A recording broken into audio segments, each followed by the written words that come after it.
My dear students, कैसे आप सब। आई होप आप सब बहुत बढ़िया होंगे। मैं प्रिंस स्वागत करता हूं आप सबका आपके अपने चैनल कॉमर्स अड्डा 247 के ऊपर।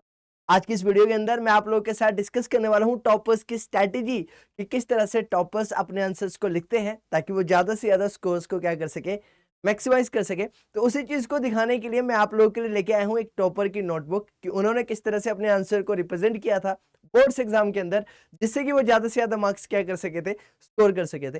राइट, तो ये स्टार्ट करने से पहले आप लोगों को पता होना चाहिए कि टोटल हमारे इकोनॉमिक्स के अंदर कितने क्वेश्चंस होते हैं। तो आप लोगों को पता है कि टोटल अगर मैं इकोनॉमिक्स की बात करता हूं तो इकोनॉमिक्स के अंदर हमारे पास कितने क्वेश्चंस है, 34 क्वेश्चन है। और उन 34 क्वेश्चंस को अगर मैं फर्दर सेग्रीगेट करने की बात करता हूं तो टोटल 17 क्वेश्चन जो है वो हमारे मैक्रो इकोनॉमिक्स के अंदर है और हमारे 17 ही क्वेश्चन देखने को मिलते हैं इंडियन इकोनॉमिक डेवलपमेंट के अंदर।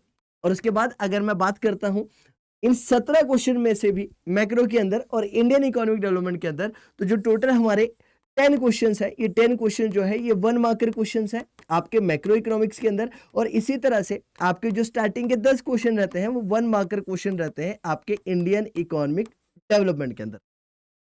ठीक है, तो बाकी जो रिमेनिंग क्वेश्चंस रह गए हमारे पास, यानी कि टोटल अगर मैं बात करता हूं तो 7 क्वेश्चन आपके मैक्रो के अंदर रह जाते हैं और इसके बाद 7 ही क्वेश्चन आपके रह जाते हैं इंडियन इकोनॉमिक डेवलपमेंट के अंदर। तो ये 7 क्वेश्चंस की अगर बात की जाए तो ये 7 के 7 यानी कि टोटली 14 क्वेश्चन जो है ये बाकी के बाकी क्वेश्चंस जो है उनको रिप्रेजेंट करते हैं।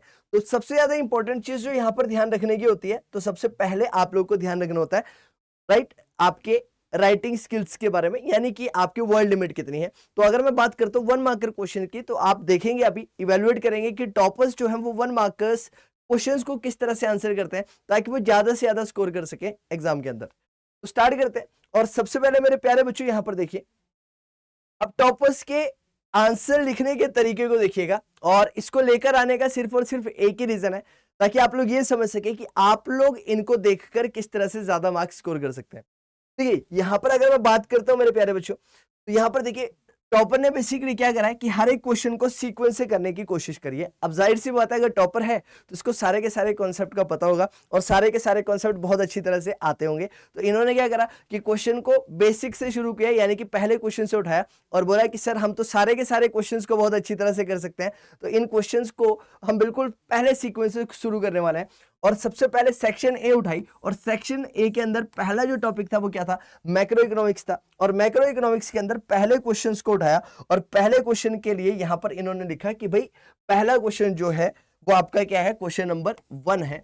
और 1 की अगर मैं बात करता हूं तो यहां पर इन्होंने पहले लिखा कि भाई आप क्वेश्चन पढ़ा होगा और वो बेसिकली ऑप्शन वाइज क्वेश्चन रहा होगा और ऑप्शन वाइज क्वेश्चन के अंदर इन्होंने गलती से पहले रेवेन्यू एक्सपेंडिचर दे दिया और रेवेन्यू एक्सपेंडिचर आंसर लिखते इन्होंने क्या कर दिया, ऐसे काट दिया और बोला कि सर इसका जो आंसर होना चाहिए वो कैपिटल एक्सपेंडिचर होना चाहिए।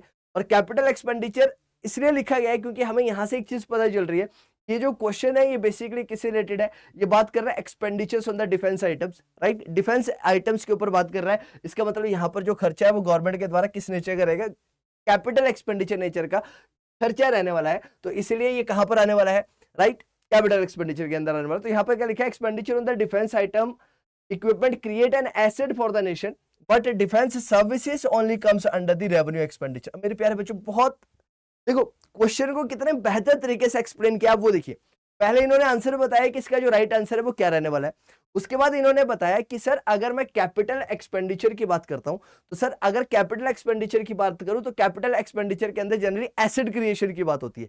यानी कि अगर मैं इकोनॉमिक्स के पर्सपेक्टिव से आप लोगों को समझाऊं तो जब कैपिटल एक्सपेंडिचर की बात होती है तो कैपिटल एक्सपेंडिचर खर्चे जब गवर्नमेंट के द्वारा किए जाते हैं तो वहां पर क्रिएशन देखा जाता है किसका, एसेट का, कैपिटल एसेट का क्रिएशन देखा जाता है। तो इन्होंने बोला कि सर अगर यहाँ पर यानी कि वो जो क्वेश्चन रहा होगा उस क्वेश्चन के अंदर ये बताया गया है कि सर ये जो खर्चा है ये बेसिकली किस टाइप का, कैपिटल नेचर का खर्चा है, ये रेवेन्यू नेचर का नहीं है, राइट। और हो सकता है ये जो कंफ्यूज हो गए होंगे यहाँ पर रेवेन्यू एक्सपेंडिचर के साथ, वो क्वेश्चन को थोड़ा सा अंडरस्टैंड करने में हो गए होंगे कि सर यहाँ पर डिफेंस सर्विसेज की बात तो नहीं की है, डिफेंस सर्विस जो है वो रेवेन्यू एक्सपेंडिचर के अंदर आता है, राइट, वहां पर क्योंकि किसी भी तरह का एसेट जो है वो क्रिएट नहीं होता है। क्लियर है। उसके बाद ट्रू और फॉल्स का एक क्वेश्चन रहा होगा, ट्रू और फॉल्स के क्वेश्चंस को इन्होंने एक्सप्लेन करा और ये जनरली क्वेश्चन किसका, बैंकिंग का है। तो आप एक चीज देख रहे हैं कि ये क्वेश्चन को एक्सप्लेन भी कर रहे हैं सर इसका राइट आंसर क्या होगा और साथ ही साथ में उसकी क्या कर रहे हैं, एक्सप्लेनेशन देने की कोशिश भी कर रहे हैं इसका जो ये राइट आंसर है ऐसा क्यों है। और हर एक क्वेश्चन के अंदर इन्होंने बेसिकली यही करने की कोशिश करी है। देखो यहाँ पर एग्रीगेट सप्लाई का एक क्वेश्चन आया हुआ कि एग्रीगेट सप्लाई क्या होती है, तो इन्होंने एग्रीगेट सप्लाई के बारे में बताया कि एग्रीगेट सप्लाई का मतलब क्या होता है, राइट। उसके बाद इनका एक क्वेश्चन आया होगा रिजर्व बैंक ऑफ इंडिया से रिलेटेड क्वेश्चन होगा, यानी कि हो सकता है क्वेश्चन ऐसा हो कि मॉनेटरी पॉलिसीज जो है वो जनरली किसके द्वारा इशू की जाती है, तो जैसे कि रिजर्व बैंक ऑफ इंडिया, इन्होंने आंसर यहाँ पर दिया। उसके बाद इन्होंने नॉन टैक्स रेवेन्यू रिसीट का एग्जांपल दिया, राइट, जिसके अंदर इन्होंने बताया कि एस्टीट्स के बारे में बताया, और दूसरा लिखा इन्होंने फीस के बारे में कि एस्टीट्स और जो फीस होती है ये बेसिकली क्या है, रेवेन्यू रिसीट होती है, किसके लिए, गवर्नमेंट के लिए। उसके बाद अगला क्वेश्चन रहा होगा कैपिटल से रिलेटेड, राइट, कि यहाँ पर पूछा गया होगा कि ये जो एसेट्स क्रिएट हो रहे हैं ये किस चीज से रिलेटेड है, ये कैपिटल है या रेवेन्यू नेचर के हैं, उनके बारे में बताया। उसके बाद एक प्रैक्टिकल क्वेश्चन था, और ये प्रैक्टिकल क्वेश्चन किस चीज का है, ये basically marginal propensity to consume का क्वेश्चन है। तो बेसिकली आप देखिए कि क्वेश्चंस को ये कितने बेहतर तरीके से इन्होंने रिप्रेजेंट किया है, राइट। हर एक क्वेश्चन को खत्म करने के बाद एक लाइन छोड़ने के बाद अगले क्वेश्चन को क्या किया है, इन्होंने स्टार्ट किया है। क्लियर है इतनी बात? तो देखिए कितने क्लियर तरीके से, देखो यहाँ पर आप लोग एक चीज नोटिस कर पा रहे होंगे कि यहाँ पर जो इनके द्वारा हैंड राइटिंग है, वो हैंड राइटिंग भी कितनी बेहतरीन है, कितने बढ़िया तरीके से इन आंसर को रिप्रेजेंट कर रहे हैं कि सर आप, यानी कि अगर एग्जामिनर हो, क्वेश्चन को चेक करना चाहें, तो आप इनको पूरे के पूरे मार्क्स देने की कोशिश करने वाले हैं, या फिर आप कोशिश करेंगे कि ज्यादा से ज्यादा मार्क्स दिए जाए। क्यों दिए जाए? क्योंकि 1 मार्कर क्वेश्चंस को भी बहुत ज्यादा डिटेल के अंदर क्या किया जा रहा है, एक्सप्लेन किया जा रहा है। और 1 मार्कर क्वेश्चंस की अगर मैं बात करता हूं, तो अगर 1 मार्कर क्वेश्चन के अंदर आपको क्या करना है, आंसर लिखना है, और आंसर के साथ में थोड़ी सी एक्सप्लेनेशन भी दे देनी है कि सर इसका जो राइट आंसर है ऐसा क्यों है, राइट, हल्का सा हिंट दे देंगे उससे रिलेटेड। और 1 मार्कर क्वेश्चन का आंसर 1 लाइन के अंदर देना है, तो देखो कोशिश करी गई है कि 1 मार्कर क्वेश्चन का आंसर 1 लाइन के अंदर दिया जाए। और यहां पर अगर मैं बात करता हूं, तो ये एक मात्र ऐसा एक प्रैक्टिकल क्वेश्चन है जो 1 लाइन से ज्यादा गया है, और इसके पीछे रीजन क्या, प्रैक्टिकल क्वेश्चन है। यहां पर आपसे क्वेश्चन पूछा गया मार्जिनल प्रोपेंसिटी टू कंज्यूम से। तो आप लोगों को पता है कि जो आपकी मार्जिनल प्रोपेंसिटी टू कंज्यूम होती है, वो क्या होती है आपकी, वो होती है delta C upon delta Y. क्या होती है आपकी, delta C upon delta Y होती है। तो डेल्टा सी पहले निकाला, चेंज इन कंजम्पशन निकाला, और फिर चेंज इन इनकम निकाला, उससे आपकी मार्जिनल प्रोपेंसिटी टू कंज्यूम निकल कर आ गई। क्लियर है इतनी बात? ठीक है। उसके बाद देखिए 10 क्वेश्चन फटाफट से कर लिए, उसके बाद बात करेंगे 3 मार्कर क्वेश्चंस की। अब 3 मार्कर क्वेश्चंस को भी देखो कितने बेहतर तरीके से एक्सप्लेन किया है। और सबसे इंपॉर्टेंट बात अगर आप लोग नोटिस कर पा रहे होंगे, तो 3 मार्कर क्वेश्चंस के अंदर जो वर्ड लिमिट है, उस वर्ड लिमिट का पूरा ध्यान जो है उनके द्वारा रखा गया है।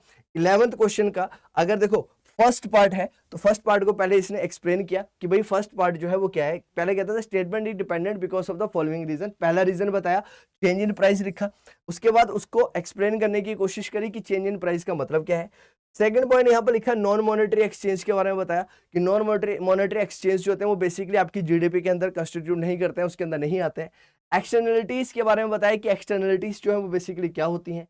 के बाद 11th क्वेश्चन आपका आ गया, और 11th क्वेश्चन को भी क्या करा यहाँ पर इन्होंने एक्सप्लेन करी और एक्सप्लेन करने की कोशिश करी, यानी कि वो रिपीट हो गया बेसिकली।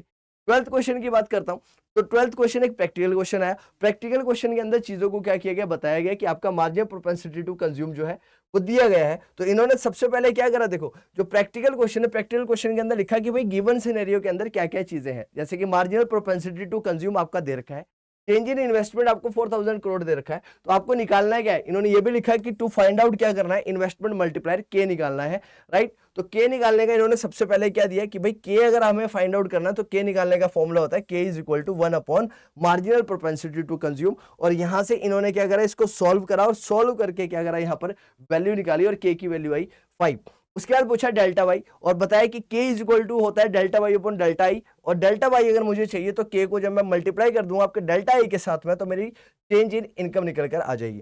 तो ध्यान से अगर आप लोग एक चीज देखने की कोशिश कर रहे हैं, तो क्वेश्चंस के आंसर्स को बहुत प्रिसाइज तरीके से, जितनी लिमिट बताई गई है उस लिमिट के अंदर ही इन चीजों को एक्सप्लेन करने की कोशिश यहाँ पर की गई है, राइट। अब देखो, अब जो लेंथी क्वेश्चन है, यानी कि 15-16 नंबर का जो क्वेश्चन रहे होंगे, वो थोड़े से लेंथी क्वेश्चन रहे होंगे। ये बेसिकली आपका सर्कुलर फ्लो ऑफ इनकम का क्वेश्चन है, और सर्कुलर फ्लो ऑफ इनकम को भी टू सेक्टर इकोनॉमी के अंदर किस तरह से एक्सप्लेन करना है, वो भी इन्होंने यहाँ पर बताने की कोशिश करी है।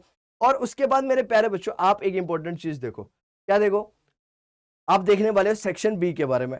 सेक्शन बी है आपकी इंडियन इकोनॉमिक डेवलपमेंट की, और सेक्शन बी के टॉपिक को देखो कितने बेहतर तरीके से एक्सप्लेन किया है। सीधे सीधे यहाँ पर बताया कि ऑप्शन बी इसका राइट आंसर होगा, और ऑप्शन बी क्या है, कोल है। इंपोर्ट सब्स्टिट्यूट के बारे में बताया।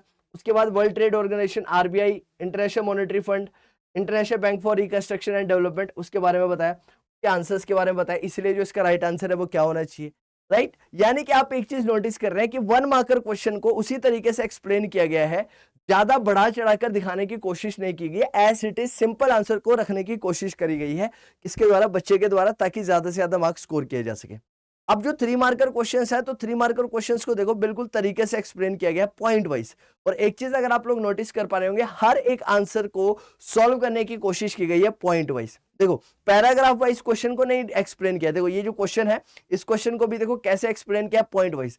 पहला यहाँ पे क्या क्या जब क्या मेजर चैलेंजेस है जो फेस किए जा रहे हैं पावर सेक्टर के द्वारा आजकल, तो इसको किसमें बताया, पॉइंट वाइज बताया कि पहला पॉइंट ये है, दूसरा पॉइंट ये है, तीसरा पॉइंट ये है, चौथा पॉइंट ये है और पांचवा पॉइंट ये है। यानी कि जाहिर सी बात है ये लेंथी क्वेश्चन होगा। 30 नंबर क्वेश्चन की बात करता हूं, इंडिपेंडेंस के बाद जो है इक्विटी को इंप्रूव करने के लिए क्या क्या किया गया, तो पहला पॉइंट जो है ये बताया, सेकंड पॉइंट जो है ये बताया, थर्ड पॉइंट ये रहा change in land ownership and land ceiling. तो एक बात आप लोग देख रहे हैं, तो पॉइंट वाइज आंसर्स को एक्सप्लेन करने की कोशिश जो बच्चे के द्वारा की गई है, ताकि पॉइंट वाइज आंसर लिखने से कहीं ना कहीं आपके स्कोर्स को मैक्सिमाइज किया जा सकता है। तो अगर आप टॉपर की कॉपी को इवेलुएट करेंगे तो आप लोगों को एक चीज समझने को मिलेगी मेरे प्यारे बच्चों, क्या कि टॉपर ने बेसिकली ध्यान रखा है 2-3 चीजों का। सबसे पहली बात यह है कि अगर 1 मार्कर क्वेश्चंस की बात की जा रही है तो 1 मार्कर क्वेश्चंस का आंसर 1 लाइनर फॉर्म में दिया जा रहा है। दूसरी चीज, जो वर्ड लिमिट है, वर्ड लिमिट को पूरा का पूरा ध्यान में रखा गया है कि वर्ड लिमिट कहीं पर भी एक्सीड ना हो, ताकि एग्जामिनर के पास किसी भी तरह के चांसेस ना हो कि भाई वो आपके स्कोर को क्या कर सके, कम कर सके। क्लियर है। और तीसरा, पॉइंट वाइज आंसर्स को देने की कोशिश करी है ताकि ज्यादा से ज्यादा चीजों को एक्सप्लेन किया जा सके, ज्यादा से ज्यादा पॉइंट्स को एग्जामिनर को बताया जा सके और आपके स्कोर को मैक्सिमाइज किया जा सके।